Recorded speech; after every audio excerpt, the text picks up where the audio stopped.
Millionaire hid cameras to protect his paralyzed son. What the new maid did shocked him. After his wife's tragic death, he began to monitor everything and everyone inside the house. The son, in absolute silence, reacted to no one until she arrived. The new maid spoke very little, but something about her presence changed everything. He believed she was a threat, until he found proof that his wife had chosen that very woman. If this story caught your interest, don't forget to subscribe to our channel and let us know in the comments what city you're watching from. Now, on with the story.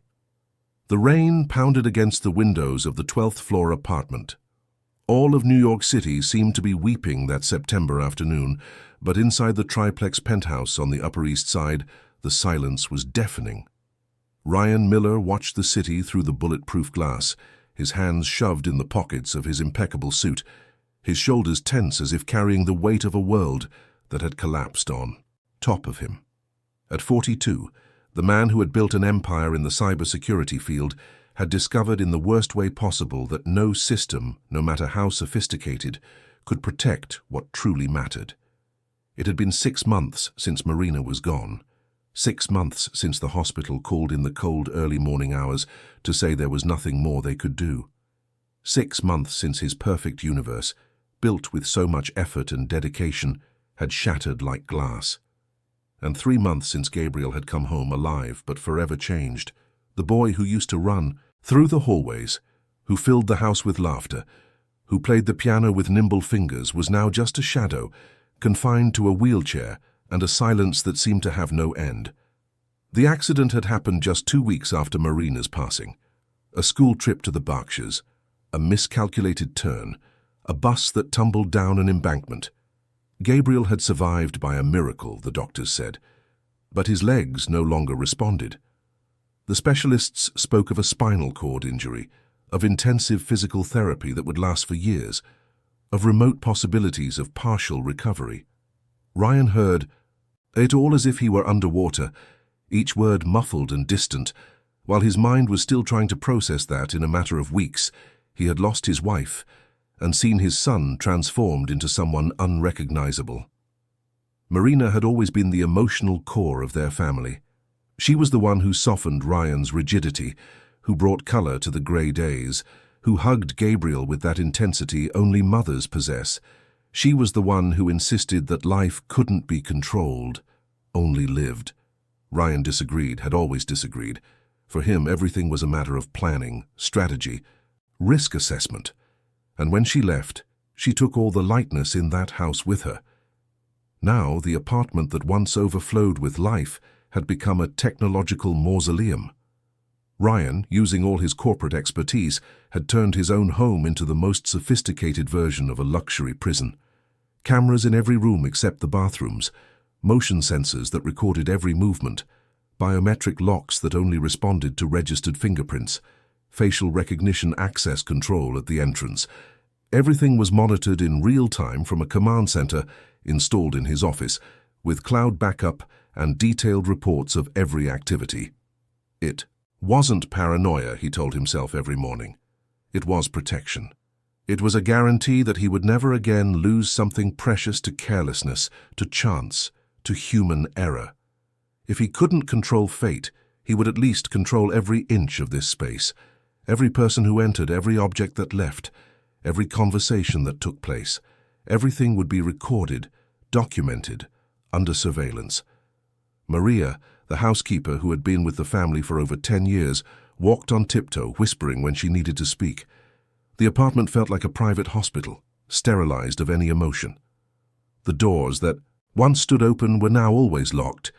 The curtains, which Marina loved to keep open to let in the natural light, were always drawn. The grand piano in the living room collected dust, untouched since Gabriel came home. Gabriel spent his days in the modified suite on the 2nd floor. The state-of-the-art wheelchair, imported from Germany and equipped with every imaginable technological feature, remained parked next to the adjustable bed. But the 12-year-old boy rarely used it. He preferred to lie down, staring at the white ceiling, his empty eyes fixed on a point no one else could see. He didn't cry, didn't scream, didn't ask for anything. He didn't ask about his mother, didn't complain about the pain, didn't show any interest in the world around him. He just existed, breathing automatically, as if his body had forgotten there was still a soul trapped inside. The doctors called it psychological trauma. They said it was to be expected, considering everything the boy had lost in such a short time. They prescribed medication, therapy, psychiatric support. But Gabriel didn't respond to anything. It was as if he had simply decided to stop participating in the world, and the professionals Ryan hired to care for his son came and went with disturbing frequency. First was Lucy, the highly recommended physical therapist who promised visible results in 3 months. She lasted only 5 weeks, until Ryan, reviewing the camera footage, discovered she was taking pictures of the apartment and the family's routine, selling the information to gossip sites for amounts she clearly thought were worth the risk. Her termination was immediate, followed by a lawsuit that was still pending. Ryan would never allow anyone to exploit his family's suffering. Then came George, the nurse with impeccable references from prominent New York families. He seemed perfect until the cameras caught him stealing controlled medications from Gabriel's medical supply to, as a later investigation revealed, resell in underprivileged communities.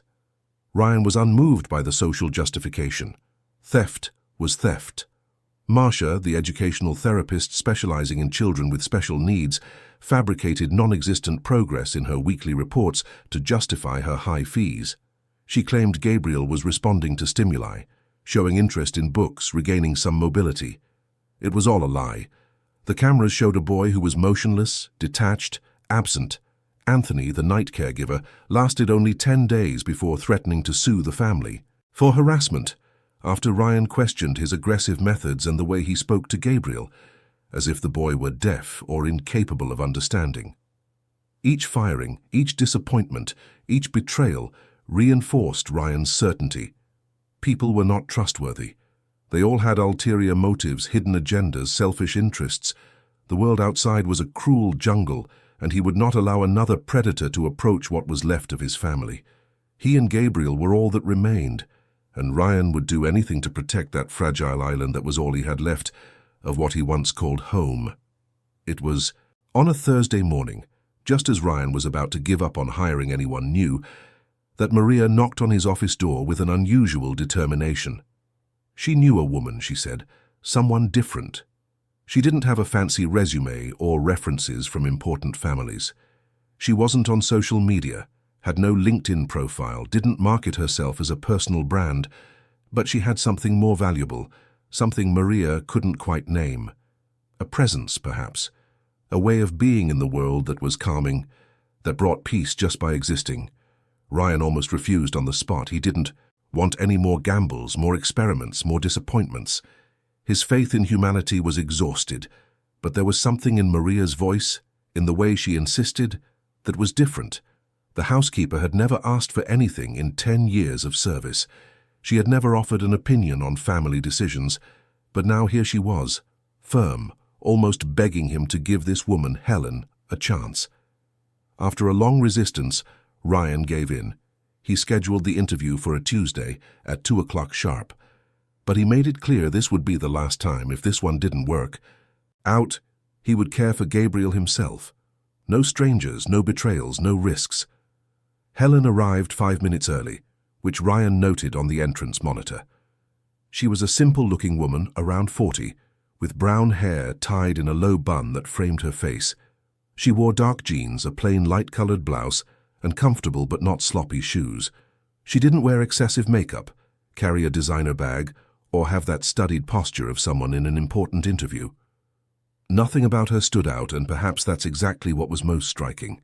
There was a genuine simplicity that Ryan was not used to seeing. When they entered the office, after Helen passed through the security scanners at the entrance, she didn't try to impress him with fancy words or empty promises. She sat when he indicated, kept her hands in her lap, and answered his questions directly without embellishment. Her voice was low but steady, with no nervous tremors. Ryan conducted the interview as he always did, with direct questions and careful observation of every micro-expression. Helen confirmed she had no academic background in nursing or education. She wasn't a psychologist or a physical therapist. She had cared for people before, Yes, but she didn't elaborate on who or when. Ryan didn't press the point then, though he mentally noted he would investigate later. What surprised him most was her answer when he asked the question that usually unmasked candidates. "What are your expectations for Gabriel? What results do you hope to achieve?" Helen looked him directly in the eye, without flinching, and said with disarming simplicity, "I have no expectations for Gabriel. I will respect him wherever he is. If he wants to be silent, I will be silent with him. If he wants to try to move, I will be there. If he wants nothing, I will simply be present. I'm not here to fix him, Mr. Miller. I'm here to be with him." That answer, so radically different from everything he had heard before, did something strange in Ryan's chest. It was as if someone had moved a piece on a chessboard he thought he completely dominated. He didn't know what to say for a few seconds, a rare occurrence for a man accustomed to controlling every conversation. Finally, still suspicious, but strangely touched, he hired her for a 30-day trial period. He made all the rules clear. Strict hours, cameras in all areas, an absolute ban on speaking to the press, total confidentiality about the family's routine, and immediate termination at the slightest deviation. Helen simply nodded. She said she would start the next day. And so began the routine that in the following days Ryan would monitor with an almost morbid obsession. Helen always arrived at 8 in the morning on the dot, greeted Maria with a discreet nod, went up to the second floor, and entered Gabriel's room with the lightness of someone who doesn't want to disturb. She left at 6 in the evening, always punctual, always discreet. Ryan watched everything on the cameras, every movement, every gesture, every interaction. He waited to find the flaw, the slip-up, the proof that she was just like all the others. But what he saw was disconcerting in its simplicity. Helen didn't try to force Gabriel to react. She didn't enter the room with that artificial energy the others brought, feigning optimism. She didn't speak too loudly, didn't touch the boy unnecessarily, didn't treat him like a therapeutic project. She simply occupied the same space as him in a respectful and almost reverent silence. Ryan saw her, organize the books on Gabriel's shelf. She didn't just stack them. She clearly paid attention to which covers Gabriel used to look at before the accident. She placed them so they would be more accessible from the bed, without him having to ask or make an effort. She left toys strategically placed near the wheelchair, never forcing, just offering silent possibilities. While cleaning the room or organizing the drawers, she would read passages from stories in a low voice. She didn't direct the reading at Gabriel, didn't ask if he was listening, didn't expect a response. She read as if she were doing it for herself, telling stories to the walls, to the air, to no one in particular. Her voice was soft, unhurried, without expectation. She didn't invade, she didn't demand, she didn't perform affection. She was just there, constant as a low tide, without pressure, without a visible agenda. Ryan couldn't understand it. All the others had always wanted something. They wanted to impress, to prove their worth, to have results to show off. Helen seemed to want nothing more than to exist in that space, as if her presence were an unconditional offering. In the first 3 weeks, there were no visible changes in Gabriel. He remained inert, distant, absent. Ryan began to prepare his termination speech, another one that didn't work, another inevitable disappointment, another confirmation that no one really cared. They all just pretended until they were found out. But then, on the 23rd day, a Wednesday afternoon, something changed. Ryan was in his command center reviewing financial reports when, on the monitor showing Gabriel's room, he saw something that made him freeze completely. Gabriel moved his eyes. It wasn't a random movement or an involuntary reflex. It was deliberate, focused, intentional. He followed Helen, with his gaze as she crossed the room toward the window to open the curtain a little. His eyes tracked her for 3, maybe 4 seconds. Then they returned to the ceiling. Ryan froze. He felt his heart race. He rewound the recording, watched it again, then one more time. There it was, the first real sign of genuine life since Gabriel had come home 3 months earlier. It wasn't much, it was almost nothing, but it was real, and it was the first time. In the following days, Ryan spent even more time watching the cameras, looking for other signs, and they began to appear as subtle as breaths. Gabriel would twitch his fingers when Helen hummed softly while folding his clothes. He would turn his head, just a few degrees toward the window, when she opened it to let in the fresh morning air. And on a Saturday morning, while Ryan was having coffee alone in the still dark kitchen, he saw something on the monitor that made him drop his cup. Gabriel had just picked up one of the toy cars that Helen had repositioned on the small table next to his bed. The movement was slow, labored, as if every muscle were rusted, but it was intentional, deliberate. Gabriel picked up the car, held it for a few seconds, and then let it go again. Ryan ran up the stairs, bursting into Gabriel's room without even knocking. But when he entered, breathless, the boy was already back in his previous position, eyes on the ceiling, motionless, as if nothing had happened, as if Ryan had imagined it all. But he hadn't imagined it. The cameras didn't lie. For the first time in months, Ryan felt something he had forgotten how to feel: hope. A small flickering flame that he tried to protect as if it were the last candle in a dark world. But hope was a dangerous emotion for a man accustomed to controlling everything, and the fear that Ryan carried, disguised as logic and rationality, began to whisper. This was too good to be true. There had to be something wrong. No one was this genuine without wanting something in return. There had to be an angle, an intention, a hidden plan. Helen was too good. And in Ryan's experience, when something seemed too good to be true, it usually was.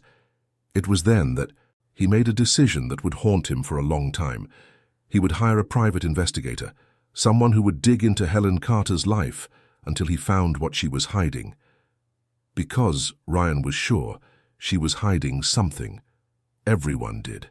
No one just appeared out of nowhere, without clear references, without a digital footprint, and was genuinely kind. There had to be a secret, a stain on her past, an endgame. As he watched Helen say goodbye to Gabriel that afternoon, kneeling beside the bed to be at his eye level and whispering a "see you tomorrow," that the boy didn't answer, something tightened in Ryan's chest. A strange feeling, almost like guilt, but he quickly smothered it with rationalization. It wasn't an invasion of privacy. It was protection. It wasn't unfair suspicion. It was necessary prudence. It wasn't fear of getting attached again and losing again. It was a father's responsibility. Ryan picked up the phone and dialed the number for Mark Thompson, the most discreet and efficient private investigator in New York. Mark worked for major corporations, investigated corporate fraud, and had a network of contacts that could get information no one else could. The conversation was brief, direct, objective. Ryan wanted everything on Helen Carter: past, present, connections, financial history, previous jobs, relationships, family, everything that could be found. Mark promised detailed results in 2 weeks, max. Ryan hung up and went back to watching the screens. Helen had already left. Gabriel was alone in the room, the afternoon light filtering through the partially open curtain and illuminating his pale face. And for the first time in months, Ryan thought he saw something like an expression on his son's face. It wasn't happiness, it wasn't sadness, it was something more subtle. Expectation, perhaps, or just the wish for the next day to arrive. Ryan clenched his fists, torn between conflicting emotions. Hope and fear, gratitude and suspicion, the desire to believe and the certainty that believing was dangerous. And in the midst of that turmoil, the only certainty was that something had changed in that house, something small, fragile, but real. Outside, New York City continued its frantic routine. Cars honked on Park Avenue, people rushed to appointments, the world spun on, indifferent to the private dramas happening behind closed doors. But inside, in that apartment that felt more like a technological fortress, 3 people navigated profound silences, each imprisoned by their own losses, each searching, without quite knowing how, for a way to breathe again without the air feeling like glass. And somewhere in the middle of that emotional labyrinth, in the back of locked drawers and rooms Ryan didn't have the courage to open, a truth was waiting to be discovered. A truth left by Marina before she passed, a truth that, when revealed, would change everything, crack the foundations of that fortress, and force each of them to choose between the safety of absolute control and the terrifying vulnerability of love.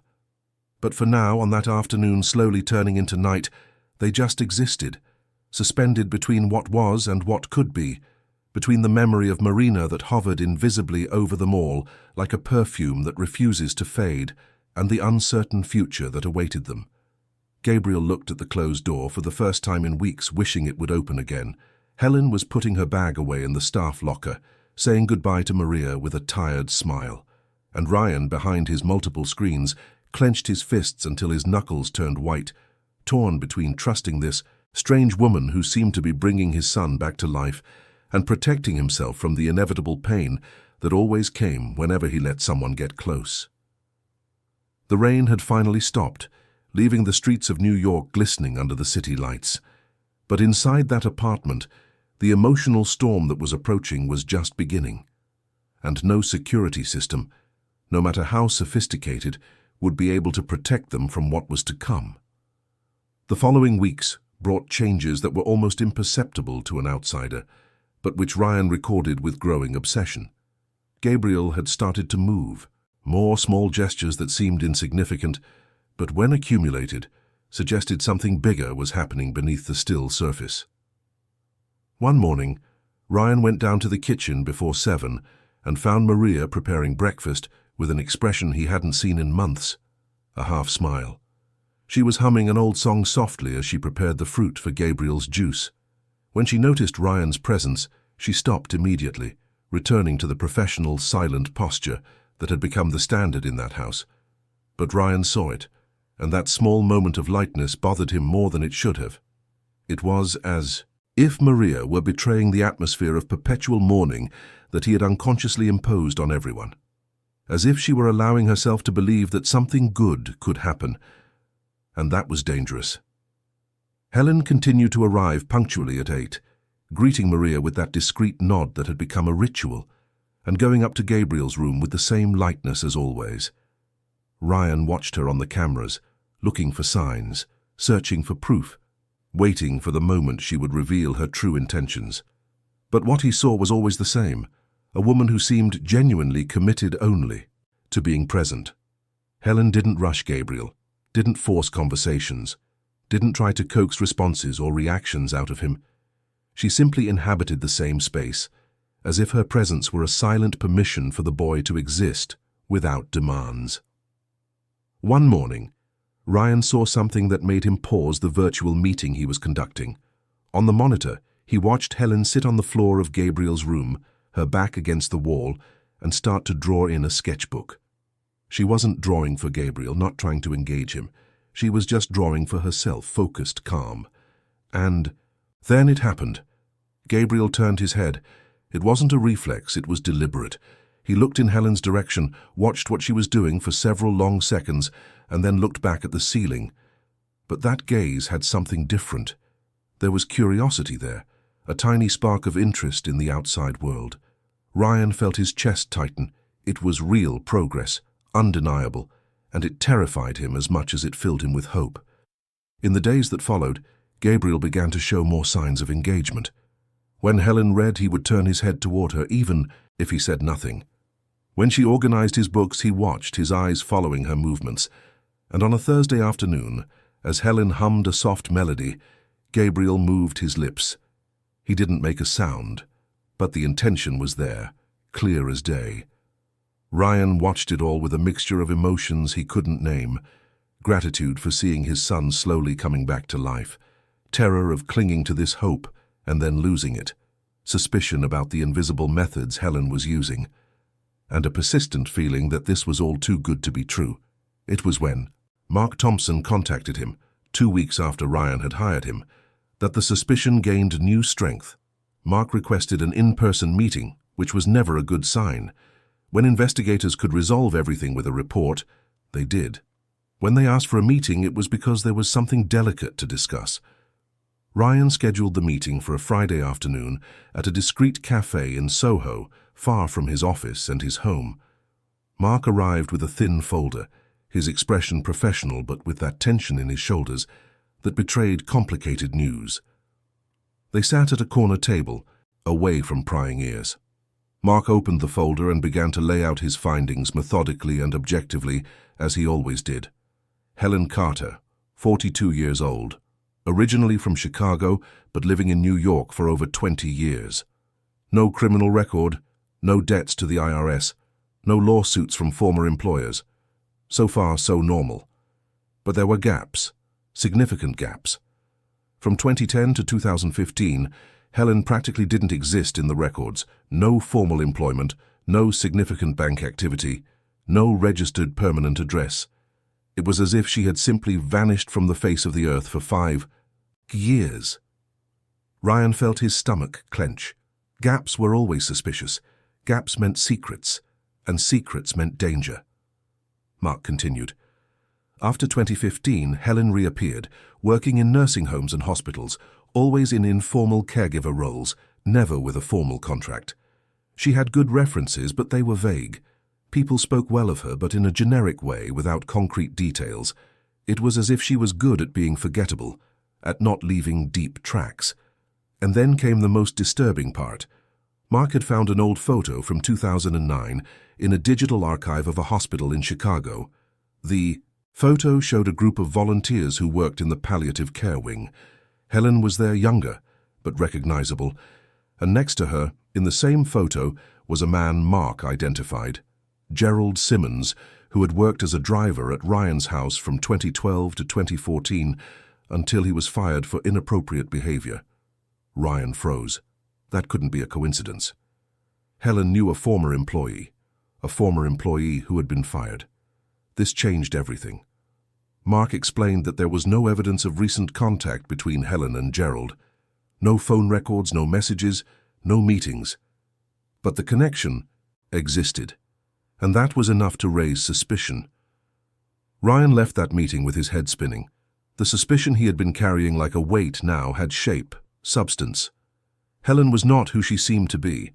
She had a shadowy past, unexplained gaps, and problematic connections. He knew he shouldn't have trusted her. He knew it. But then why did his chest ache so much? Why did the idea of confronting Helen and sending her away make him feel like he was about to make an irreparable mistake? Why, when he imagined Gabriel regressing to his previous state, did something inside him scream that he couldn't let that happen? Ryan spent the entire weekend reviewing the camera footage, looking for signs he had previously ignored. He looked for suspicious gestures, furtive glances, evidence of manipulation. But all he saw was the same thing. A woman caring for a boy with a patience and presence that seemed genuine. Still, the seed of doubt had been planted. And Ryan, a man shaped by years of experience in security and protection, knew that doubts could not be ignored. The following Monday, Ryan decided he needed more information. He couldn't just act on suspicion. He needed concrete proof. But he also couldn't wait indefinitely while his home was potentially being infiltrated by someone with ulterior motives. He instructed Maria to watch Helen more closely, to pay attention to any strange behavior. Maria agreed, but there was something in her expression that Ryan couldn't decipher. It was as if she were disappointed in him, which made no sense. She should be grateful for his diligence in protecting the family. The next few days were tense. Ryan could barely focus on work, spending hours watching the monitors, waiting for Helen to make a mistake. But she remained the same, calm, present, dedicated. And Gabriel continued to improve. They weren't giant leaps, but they were steady progress. He had started to move more in bed, adjusting his position without help. He picked up objects more frequently. And on a Tuesday morning when Helen entered the room, he did something he hadn't done in months. He smiled. It was just a small twitch of his lips, almost imperceptible. But it was a smile. Ryan saw it on the cameras and felt as if the air had been knocked out of his lungs. Gabriel was smiling, his son, was smiling. And it was because of the woman he was about to investigate and potentially banish from their lives. That night, Ryan couldn't sleep. He stayed in his office late, looking at the folder Mark had left, reading and rereading the information. The 5-year gap. The photo with the ex-employee. The lack of a digital footprint. Everything pointed to someone with something to hide. But what exactly was she hiding? What was her endgame? What did she want? Ryan couldn't find the motive, the ultimate reason, and that made him even more nervous. It was in the sleepless early hours of the morning that Ryan made an impulsive decision that would change everything. He knew Marina had a room he had never entered since she passed, a space she used as an art studio, where she painted and kept her personal belongings. Ryan had locked that door the day after the hospital and had never opened it again. It was sacred, untouchable territory, but that night, driven by a mix of desperation, suspicion, and a need for answers, Ryan took the key he kept in a locked drawer and went up to the 3rd floor. His hands trembled as he inserted the key into the lock. The door opened with a low creak, like the sigh of someone not expecting to be disturbed. The scent that wafted out of the room hit him like a punch. It was Marina's perfume, still lingering after months, mixed with the smell of paints and canvases. Ryan had to lean against the doorframe, the emotion threatening to overwhelm him. He entered slowly, the streetlights filtering through the closed blinds and creating stripes of light on the floor.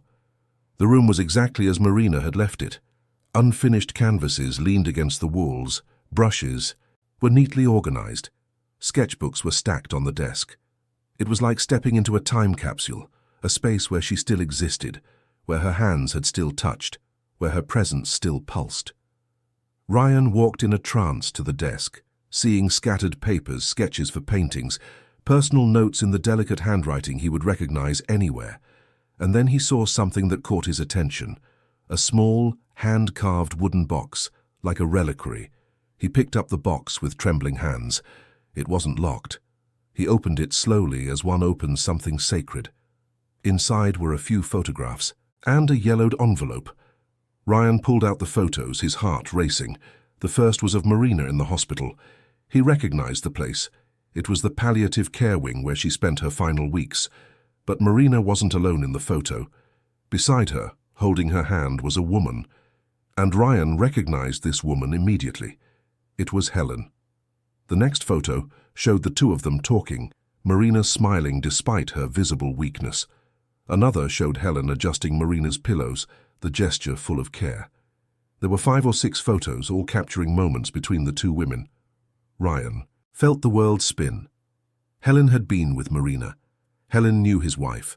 This confirmed everything, all his suspicions, all his distrust. She wasn't a stranger who had appeared out of nowhere. She had a prior connection to the family, and she hadn't told him. She had omitted it. She had lied by omission. With hands trembling with anger and something that felt dangerously like panic, Ryan grabbed the envelope. He opened it and found a letter. The handwriting was Marina's. He would recognize it anywhere. He began to read, the words blurring in his vision. The letter was addressed to him, but it clearly wasn't meant to be read yet. Marina wrote that if he was reading this, it meant he had finally found the courage to enter her room. She wrote about Helen, explaining who she was. Helen had been a volunteer at the hospital, had been with Marina during her last days, offering a quiet, non-judgmental presence when Ryan was too busy trying to find impossible cures or when he simply couldn't bear to watch his wife fade away. Marina wrote that Helen had a rare gift for accepting people exactly where they were without trying to fix or save them, and that in those quiet, late-night conversations, Marina had asked something of Helen. She had asked that if anything happened to Gabriel, if he ever needed someone, Helen would be there for him. Not to replace her, but to be present in the way she had been for Marina. The letter ended with words that tore Ryan apart. "I know you'll be suspicious of her, my love. I know you'll investigate. You'll look for hidden motives. You'll try to find proof that she isn't who she seems to be. But please, this one time, just trust. Trust without proof. Trust without guarantees. Helen wants nothing more than to keep a promise she made to a dying woman. Let her help our son. Let her be there when you can't. And please, Ryan, stop trying to control everything. Love doesn't need surveillance, it needs courage." Ryan read the letter 3 times, 4, 5. Each word was a stab to his chest. Marina knew. She had always known exactly who he was, how he would react, what he would do, and even as she was leaving, she had tried to protect him from himself. The anger Ryan expected to feel never came. What came was something worse. It was a storm of guilt, shame, and a pain so profound that he found himself collapsing to the floor of that room, clutching the letter to his chest, crying for the first time since Marina had passed. He had investigated, suspected, prepared accusations against the one person who was genuinely helping his son. He had twisted an act of love and loyalty into a conspiracy in his control-obsessed mind. He had betrayed Marina's trust, even after she was gone. Ryan stayed in that room for hours, surrounded by the remnants of Marina, reading and rereading the letter, looking at the photos, trying to process the truth he had discovered. Helen wasn't a threat. Helen was a gift left by Marina because she knew Ryan couldn't do it alone, because she knew the limits of the man she loved and had tried, even from a distance, to create a safety net for their son. But the truth, instead of bringing relief, brought something more complicated. It brought rage. Rage at himself, at Helen for not telling him, at Marina for keeping this secret, at the entire world for taking her from him when he needed her most. And in a torrent of uncontrolled emotions, Ryan made the worst decision of his life. Instead of processing this information, instead of being grateful, instead of acknowledging the gift he had been given, he chose anger. He chose to feel manipulated, invaded, controlled even after she was gone. He descended the stairs with heavy steps, still clutching the letter. It was almost 5 in the morning. Helen wouldn't arrive until 8. But Ryan couldn't wait. He couldn't. The emotional storm consuming him demanded immediate action. He picked up the phone and called. Helen. She answered on the 3rd ring, her voice sleepy but concerned when she recognized the number. Ryan said only, "We need to talk, now. Get over here immediately." Helen, sensing the urgency and barely contained fury in his voice, said she would be there in 40 minutes. Ryan hung up and waited in the living room, the lights still off, the apartment silent except for the sound of his own ragged breathing. When the doorbell rang, Ryan opened the door with restrained violence. Helen entered, her eyes worried, trying to understand what had happened. She was still in casual clothes, her hair down for the first time without the concern for a formal appearance. Ryan didn't let her speak. He threw the letter on the coffee table and said in a clipped voice, "You owe me an explanation, now." Helen looked at the letter, recognized Marina's handwriting, and something in her face changed. It wasn't fear. It was a deep sadness, as if she knew this moment would eventually come and had hoped it would be different. She took a deep breath and began to speak. She told him everything, how she met Marina at the hospital, how they had talked for weeks, how they had formed an unlikely but real bond, how Marina had made that request almost as a last wish, and how Helen had accepted, knowing it might be difficult but feeling she couldn't refuse.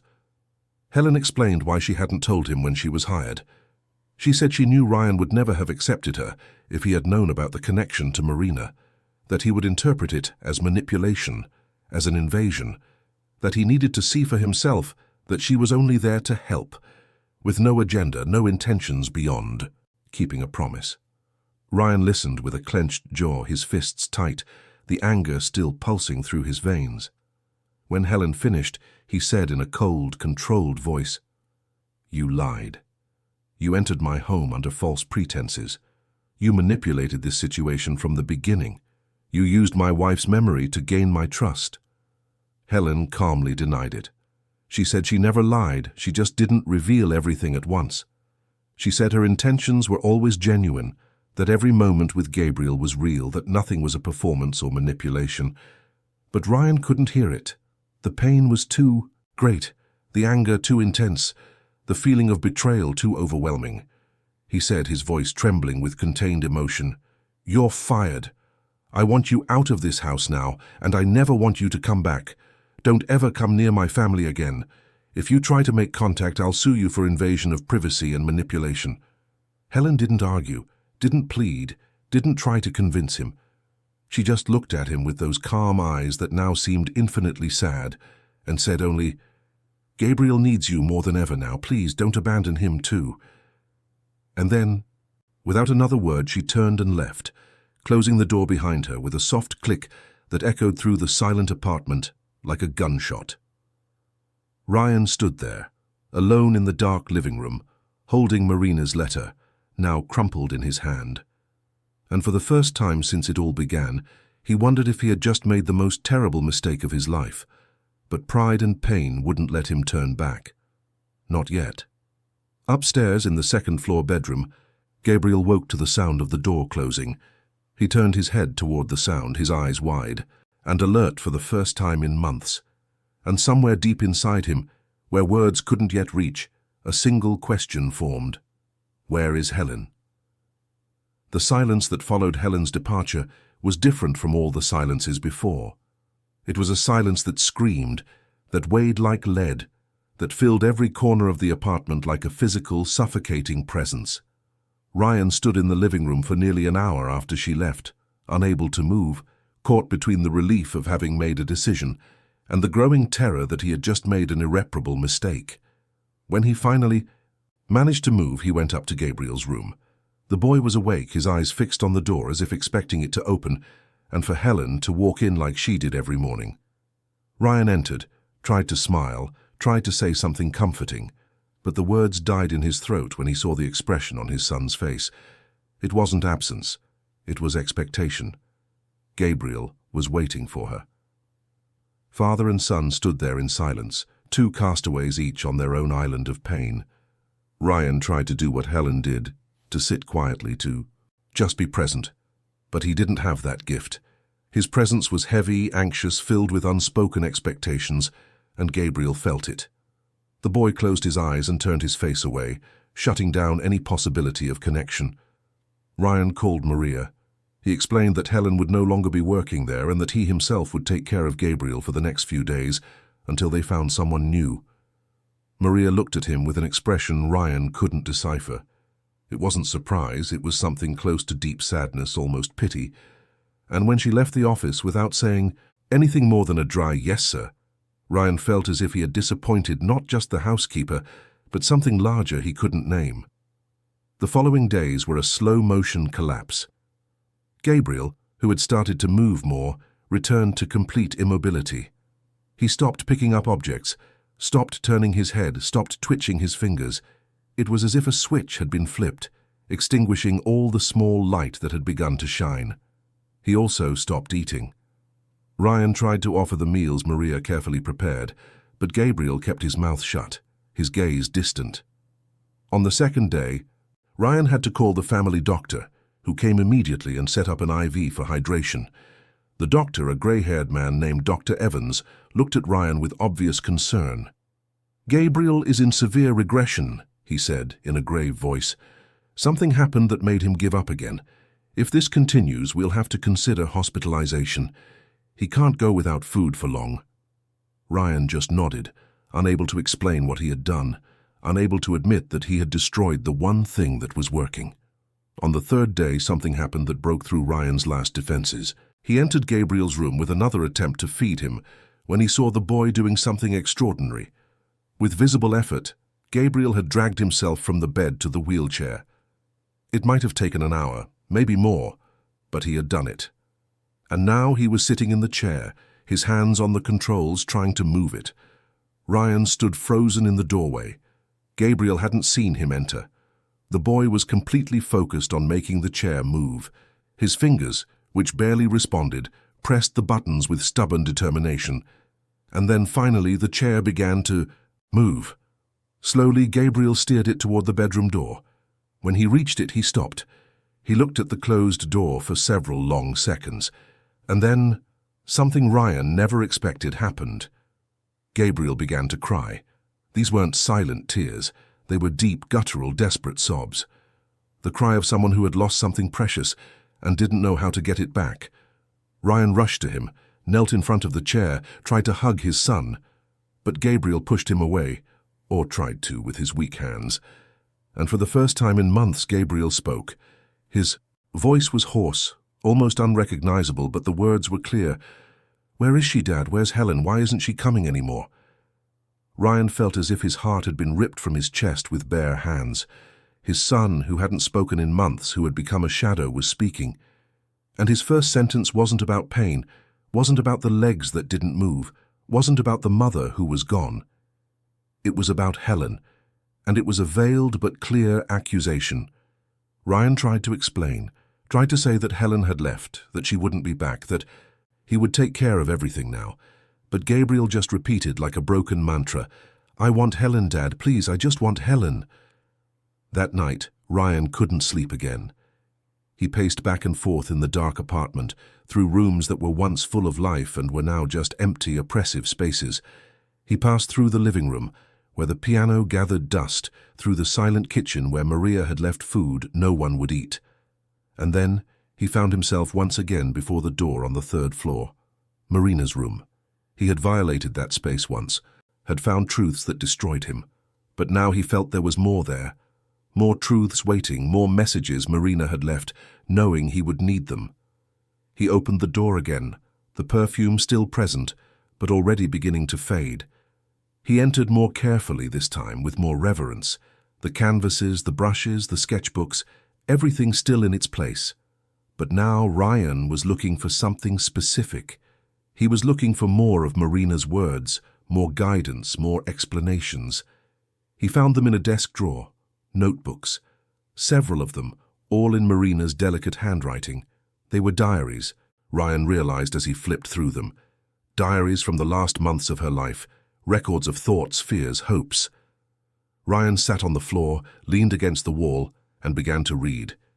Marina wrote about the pain, about the fear of leaving, about the anguish of leaving Gabriel and Ryan alone. But she also wrote about Helen, about how that woman had appeared at the hospital on a particularly difficult night, and had simply stayed, not offering empty words of comfort, not trying to force optimism. Just staying, holding her hand, breathing with her when the pain was too intense for words. Marina wrote that Helen had a painful past, that she had lost someone 2 years ago, and that this loss had transformed her into someone capable of accompanying others in their own losses. Marina didn't go into detail about what Helen had lost, only mentioning that they were old but deep wounds. And Marina wrote about the request she had made. How, on a night of painful lucidity, she had asked Helen that, if possible, if circumstances allowed, she would be available if Gabriel needed her. Marina knew Ryan couldn't do it alone. She knew her husband's limitations, his tendencies toward control, his difficulty dealing with emotions. And she loved him despite and because of it. But what impacted Ryan the most was a specific entry, dated 2 weeks before Marina passed. She was writing directly to him, as if she knew he would eventually read those words. "Ryan, my love, I know you'll find Helen. I know you'll be suspicious. Investigate. Look for reasons to push her away. It's your nature. It's how you protect yourself. But I need you to understand something fundamental. Not everything in life can be controlled or predicted. Not all love comes with guarantees or proof. Sometimes loving is just trusting even when there are no logical reasons to. Helen isn't perfect. She has her own scars, her own fears. But she is genuine, and that, my love, is rarer than you can imagine. If you push her away, it won't be her fault. It will be because you chose fear over courage. And I know you are brave. I've seen your courage so many times. Please, be brave one more time. For Gabriel. For you. For us." Ryan read that passage several times, each word sinking deeper. Marina had foreseen everything, every move, every reaction, every mistake, and she had tried even from a distance to guide him through it, but he had ignored her, had chosen the path Marina feared he would choose. He kept reading. There were more notebooks, more entries. Marina talked about memories, about happy moments with Gabriel and Ryan, about dreams that would not come true. And she talked about hope, about believing that even after she was gone, it was possible to find joy again. Not the same joy, but a new one, different but real. In one of the last entries, Marina had written something that made Ryan stop breathing. "I recorded some messages for you both. They're on the computer in the goodbye folder. I couldn't say everything in person. There were so many words trapped inside. I hope these recordings help when I can no longer be there." Ryan jumped to his feet. Marina's computer was on the desk, covered by a protective cloth. He turned it on with trembling hands, waited what felt like an eternity for the system to boot up. He searched for the folder Marina had mentioned. There they were, 3 video files. One named Ryan, another Gabriel. and a third simply together. He clicked on the file with his name first. The screen went black for a second, then Marina appeared. It was her, but different, thinner, more fragile, but still with that smile that lit up everything around her. The video had been recorded at the hospital, probably in her final weeks. She began to speak, her voice weaker but steady. "Hi, my love. If you're watching this, it means I'm already gone. And it also means you finally had the courage to come into this room. I'm proud of you for that. I know, it wasn't easy," Marina continued, talking about love, about forgiveness, about moving on. She talked about Gabriel, about how he would need his father to be present, not the father who tried to control everything, but the father who allowed himself to feel. She talked about Helen, confirming everything in the diaries, reiterating that she was a gift, not a threat. And then Marina said something that broke Ryan completely. "Ryan, you always thought your job was to protect me, to protect Gabriel, to protect our family from all dangers. But my love, the greatest danger doesn't come from the outside. It comes from within. It comes from the fear of living fully because we might lose. It comes from the refusal to connect because connections can be broken. You couldn't protect me from leaving, and I know that kills you. But please, don't let that stop you from living what's left. Gabriel needs you whole, not the version that hides behind cameras and controls. He needs the father who laughs, who cries, who makes mistakes, who tries. That father. Not the one you think you should be, but the one you are with all your imperfections." The video continued. For a few more minutes, Marina sharing memories, expressing love, giving practical advice on how to care for Gabriel. And at the end, she said, "Trust Helen, Ryan.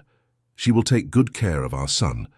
And if you let her, she will help you heal too. Because you deserve to heal. You deserve to be happy again. I release you from this, my love, from the guilt of living on. Please, live. For you, for Gabriel, and for me, who no longer can." The screen went black. Ryan was crying so hard he could barely breathe. Every word from Marina was an open wound, but also a balm. She knew his deepest fears, and yet she loved him, forgave him in advance, freed him to be imperfect. Ryan stayed there, in Marina's room, surrounded by her things, her words, her messages, until the sun began to rise. And when the first light came through the blinds, something inside him finally broke. It wasn't a collapse. It was a surrender to the truth that he had been terribly wrong, that he had allowed fear to turn him into something even he didn't recognize, that he had chosen control over love, protection over presence. He thought of Gabriel crying out for the first time in months, asking for Helen. He thought of Helen leaving in silence, without defending herself, without fighting. He thought of Marina leaving all those messages, all those warnings, trying to guide him even after she was gone. And he thought of himself, the man he had become, hidden behind security systems, but completely vulnerable to fear. He descended the stairs slowly. He passed Gabriel's room, saw the boy finally asleep, his face still streaked with dried tears. He passed the command center, looked at the dozens of screens showing every corner of the apartment, and for the first time, he saw it for what it really was, a prison he had built himself, not to protect his family, but to create the illusion that he could prevent more loss. He began to turn off the cameras, one by one. He didn't delete the recordings, didn't destroy the equipment, he just turned them off. He let the house become private again, have corners that weren't watched, moments that weren't recorded. And with every camera that went dark, Ryan felt as if he were freeing not just the house, but himself. When he finished, he went back to Gabriel's room. The sun was high now, filling the room with golden light. Gabriel was waking up, his eyes still swollen. When he saw his father, his face hardened, bracing for more disappointment. But Ryan did something different. He knelt beside the bed at Gabriel's eye level and said in a choked voice, "I was wrong, son. I was so wrong. I sent Helen away because I was scared. Scared to trust, scared of losing again, scared of everything I can't control. But you were right to ask for her. She's important, and I'm going to bring her back. I don't know if she'll agree to come back after what I did, but I'm going to try. For you. And for me too." Gabriel looked at his father for several long seconds, and then, for the second time in many months, he did something extraordinary. He reached out his hand and touched his father's face, a small gesture full of meaning. It was forgiveness. It was hope. It was an invitation for them both to try again. Ryan held that small hand, felt its warmth, and silently promised that this time would be different. This time he would choose courage over fear. This time he would trust even without guarantees. This time he would honor Marina's memory by living, not just existing. But first, he had to find Helen.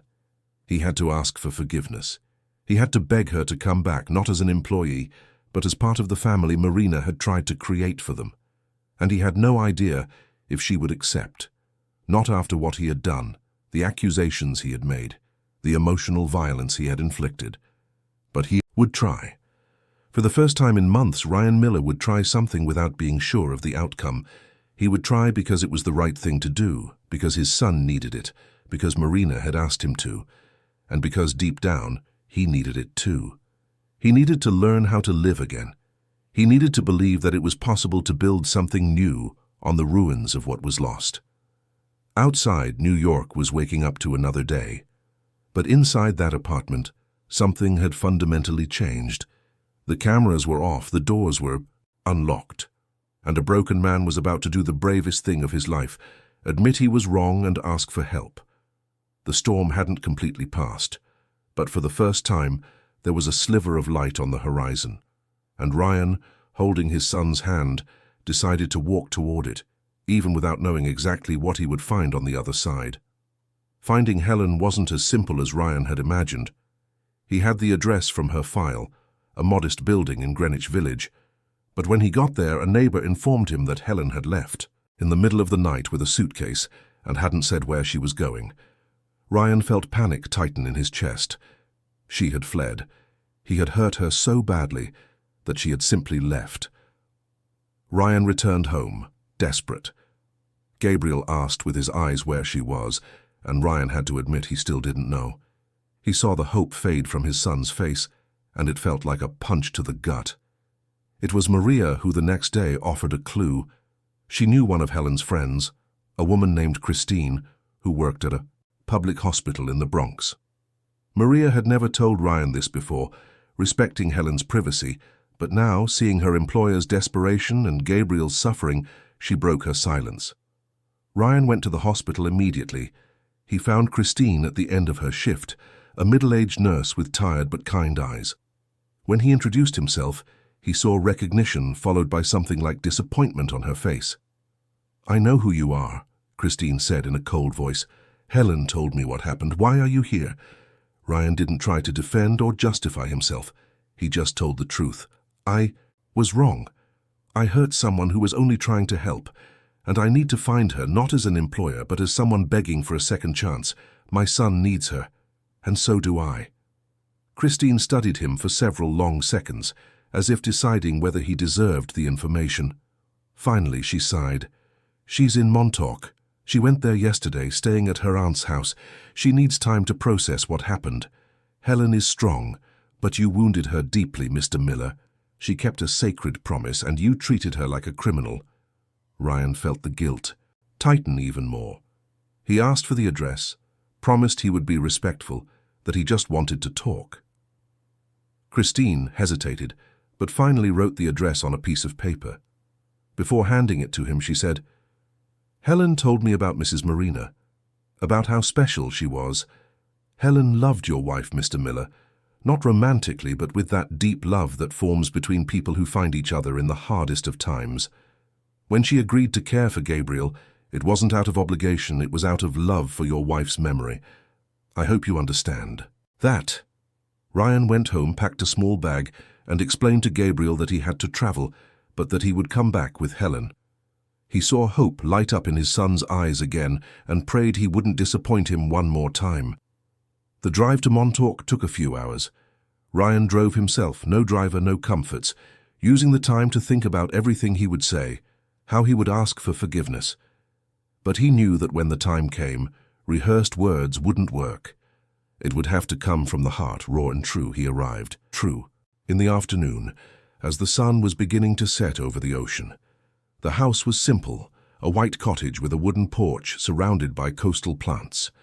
Ryan parked across the street and sat there for a few minutes, gathering his courage. When he finally rang the bell, an elderly woman with white hair answered. He introduced himself, and the woman, who must have been Helen's aunt, looked at him with a mixture of curiosity and disapproval. She said he could wait on the porch and went to get Helen. When Helen appeared at the door, Ryan felt as if the air had been knocked out of his lungs. She looked different, without the professional posture, without the restraint of her job.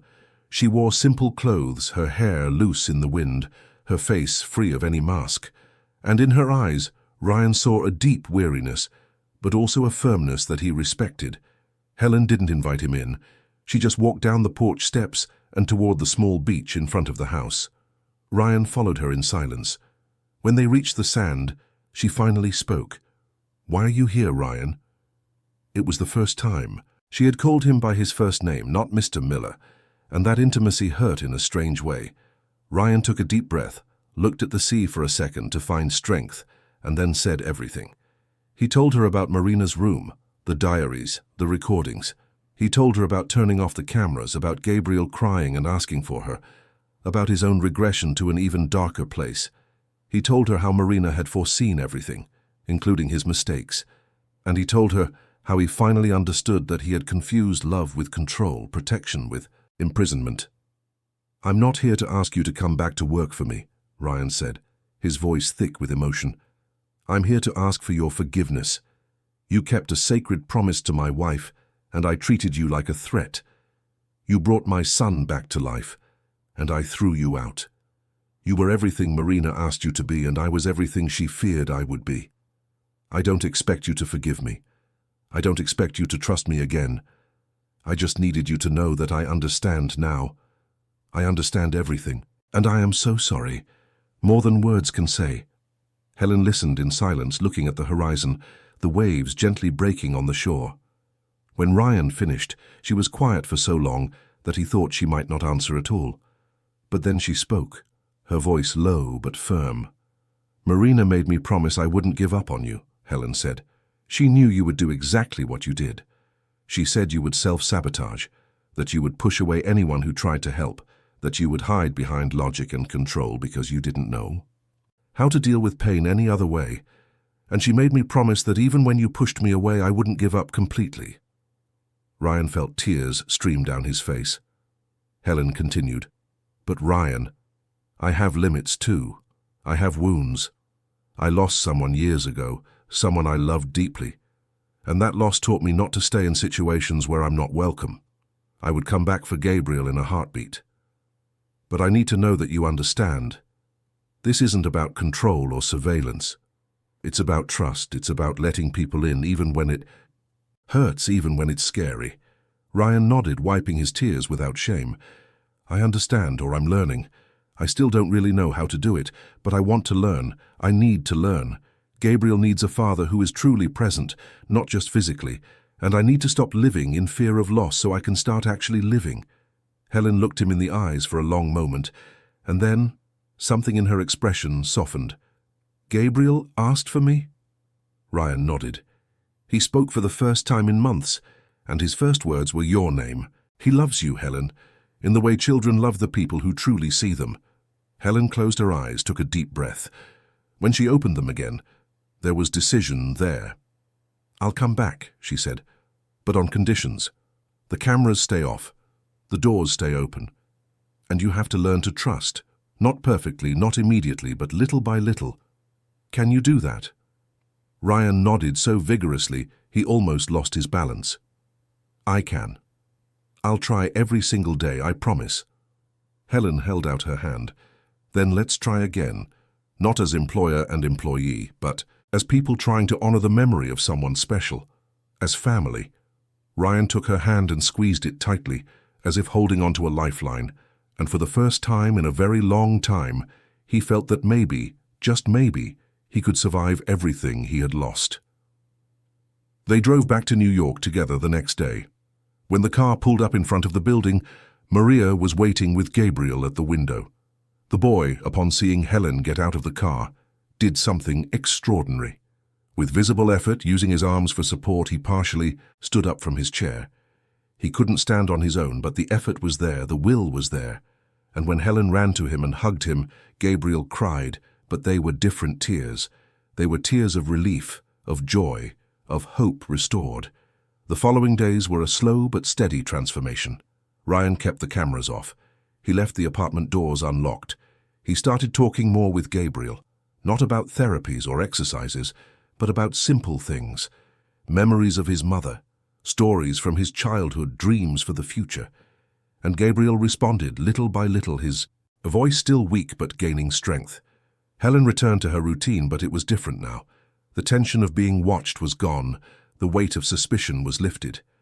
She felt free to be herself, and it showed in everything. She sang louder, laughed more openly, and Gabriel flourished under that lightness. Ryan started writing letters to Marina, not because he thought she would read them, but because he needed to talk to her, to share his struggles, to ask for guidance. He would leave the letters in the apartment's small indoor garden, in a corner where Marina used to grow orchids.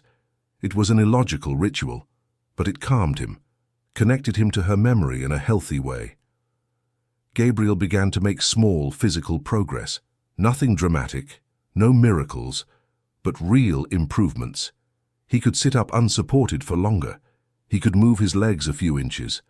And on one blessed morning he managed to stand, holding onto the parallel bars, for almost 10 seconds. Everyone cried, Ryan, Helen, and Maria, seeing this boy who months ago seemed lost forever, now fighting with such determination. But their peace was tested when, 6 weeks after Helen returned, Ryan received a threatening call. It was Gerald, the former driver, the connection Mark had found in his investigation. Gerald demanded money, an absurd amount, threatening to leak manipulated photos that suggested inappropriate behavior from Helen with Gabriel. They were crude fakes, but in the hands of the tabloid press they could destroy reputations. The old Ryan would have panicked, paid for silence, hidden everything. But something had changed in him. He called Helen and told her everything, omitting nothing. He showed her the fake photos, explained the blackmail, and waited for her to panic. But Helen just looked at the images with contempt and said, "It's all lies. Gabriel and everyone who knows us knows that. Are you going to pay?" Ryan shook his head. "No, I'm going to fight it. I'm going to the police. I'm going public. I'm going to fight. Because the truth matters. And because I'm not going to hide anymore." Ryan did exactly that. He went to the police with the evidence of blackmail. He gave an exclusive interview to a reputable newspaper, telling the whole story: the loss of Marina, Gabriel's accident, Helen's arrival, his own mistakes born of suspicion, and now the blackmail attempt. He was brutally honest about his failings, about how he had almost destroyed the best thing that had happened to Gabriel because of fear. The story went viral, but not in the way Gerald had hoped. The press, instead of attacking, was moved. They saw a man publicly admitting his mistakes, defending someone who had tried to help, fighting for the truth even when he could have silenced it all with money. Gerald was arrested for attempted extortion, the images were debunked by experts, and Ryan, surprisingly, earned admiration for his courage. But the most important thing wasn't the public reaction. It was what Gabriel said that night, after everything had calmed down. The boy looked at his father and said, "I'm proud of you, Dad. Mom would be too." Ryan hugged his son and cried, letting the tears come freely, without shame, without trying to control them. And in that embrace he felt that something inside him had healed. Not completely, maybe never completely, but enough to start over. The following months brought more progress. Gabriel started smiling frequently, his personality slowly re-emerging. He started reading again, first with Helen, then on his own. He started playing the piano again, adapting the music to what he could do, creating new and beautiful versions of the old compositions. Ryan stopped working 14-hour days. He started coming home earlier, spending entire afternoons with Gabriel. He learned to play the video games his son liked, even though he was terrible at them. He hired less, trusted more, and he discovered that the world didn't fall apart when he wasn't controlling everything. Helen became a permanent part of the family. not as an employee, but as an essential presence. She had dinner with them, participated in decisions, was consulted, was heard, and slowly, Ryan realized, she had become the bridge between him and Gabriel, the person who translated one's needs to the other when they couldn't themselves. One December evening, exactly 1 year after Helen first arrived at that house, the three of them were in the indoor garden when Gabriel did something unexpected. With great effort, leaning on Helen on one side and Ryan on the other, he managed to take 3 steps. They weren't full steps, more like shuffling his feet, but they were steps. They were movement. They were impossible progress made real. When Gabriel fell back into his chair, exhausted but triumphant, Ryan looked up at the New York night sky and whispered a silent thank you to Marina. He knew she wasn't there, not literally, but her presence remained, not as a ghost, but as a legacy, in the son who fought every day, in the woman who honored promises, and in the man who was slowly learning to live instead of just survive. Gabriel never walked fully again like he used to. The doctors explained that the damage was permanent, that there would always be limits. But Gabriel didn't care. He was living again, feeling again, being a kid again. And that was more than enough. Ryan was never the same man. The experiences had broken him and rebuilt him differently, more humble, more vulnerable, more human. He discovered that he didn't have to be perfect to be a good father, that admitting mistakes wasn't weakness but courage, that trusting was scary but necessary. Helen never sought recognition. She didn't give interviews, write books, or try to capitalize on the story. She remained who she had always been, a quiet, constant, essential presence. But she was seen, finally. Seen by Ryan as the bridge Marina had built between the past and the future. Seen by Gabriel as the person who brought him back to the world. Seen by Maria as the silent force that saved that family from being lost forever. And the house, that technological fortress that had become a prison, finally breathed. The windows stayed open, letting in light and air. The doors no longer had digital locks. The piano sounded again, even if it was different. And laughter, so absent for so long, echoed through the hallways once more. Ryan continued to write letters to Marina.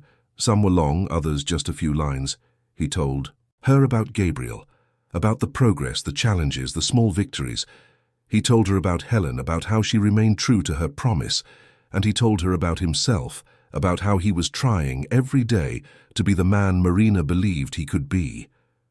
In one of those letters, written on a quiet night while Gabriel and Helen played chess in the next room, Ryan wrote, "Marina, I finally learned that love isn't about protecting people from everything that can hurt them. It's about being present when the pain comes.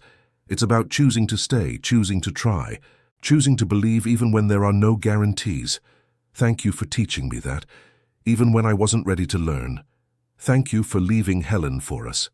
And thank you for continuing to guide me, even from far away. I love you. I always will. But I'm living again. And I know that's what you wanted." He left the letter in the garden, as he always did, and went back inside. Gabriel had just won the chess game and was celebrating with a huge smile. Helen was laughing, pretending to be offended by her loss. And Ryan, watching that scene, felt a deep gratitude. Not because everything was perfect, it wasn't. It probably never would be. But they were together. They were trying. They were alive. And sometimes, in this imperfect and scary world, that was more than enough. Sometimes, it was everything. End of story. Dear listeners, we hope the story of Ryan, Gabriel, and Helen has touched your hearts. If this journey of loss, fear, forgiveness, and rebuilding moved you, please hit that like button, subscribe to our channel, and tell us in the comments which moment resonated with you the most. Here, every day, we bring you intense and profound stories that reveal the most human side of us all, showing that even in the deepest pain, there is always a chance for a new beginning. We'll see you in the next episode with another story that will stir your emotions. Until then.